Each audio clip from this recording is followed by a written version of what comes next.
War on terror میں اگر میں صرف ایک ایلیمنٹ لے لوں, ریاست نے جو کمایا یا جو کھویا وہ ایک علیحدہ بحث ہے. ہم ذرا گراؤنڈ لیول پر آتے ہیں. جتنا ٹرک والوں نے کمایا اور ٹرک والوں نے اس سے حاصل کیا وہ ایک اور ہے. جتنا کڈنیپرز نے کمایا اور کڈنیپرز نے اپنے اثاثے بڑھائے, جتنا اسلحہ بنانے والوں نے, ڈرگز والوں نے. تو گزارش یہ ہے کہ وار اور کانفلکٹ جو ہے وہ بہت بڑی انڈسٹری بھی ہے, جس سے مراد یہ ہے کہ اس میں پالیسیاں تو بڑے لیول پر تبدیل ہونی ہی چاہیے, لیکن گراؤنڈ ریالٹی کے اوپر بھی فیکٹرز موجود ہیں جو چاہتے ہی نہیں ہیں.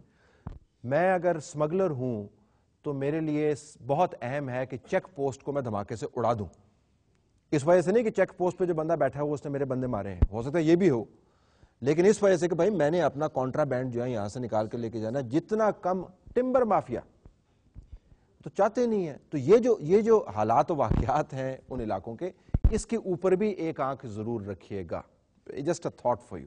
جی you want to respond? Let me do the round and come to your response. جی جی سر, جس طرح آپ نے بات کی ہے نا کہ امن کی فاختہ اڑ گئی ہے نا, امن کی فاختہ اس لیے اڑ گئی ہے کہ سر اس کی ساری جو بیسک وجہ ہے نا یہ آپریشن ہے. جب یہ جو جہاد کی بات کر رہے ہیں کہ یہ جہاد تھا اس طرح, یہ جہاد تو 1970s میں بھی تھا.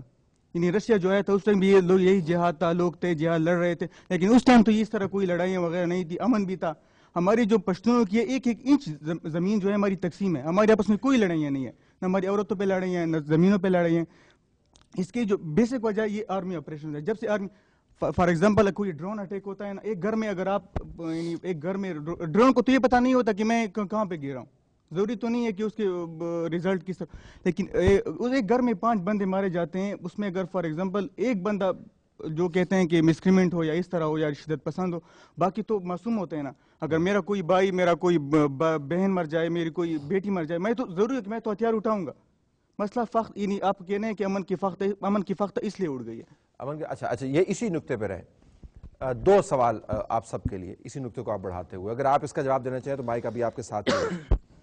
یہ بتائیں کہ مالاکنڈ ایجنسی کے اندر بہت عرصے تک جب MMA کی حکومت تھی تو حالات خراب ہوتے ہوئے اس طرح نظر آئے کہ ریاست کی جو رٹ ہے وہ کمزور پڑتی چلی گئی. MMA کی حکومت نے یہ کہا جی کہ ہم نے یہاں پر طاقت کا استعمال نہیں کرنا, ٹھیک ہے نا جی, اور انہوں نے اس کی اجازت نہیں دی. پھر یہ ہوا کہ وہاں پر ایک آزاد ریاست بن گئی. وہاں پر جو ماحول بنا مجھے آپ کو بتانے کی ضرورت نہیں ہے, آپ ساروں کے علاقے کسی نہ کسی طریقے سے اس کے ارد گرد ہیں, اگر براہ راست جڑے بھی نہیں ہوئے, باجوڑ مومن تو خیر جڑے بھی ہوئے ساتھ. ان حالات میں پھر کیا کیا جائے؟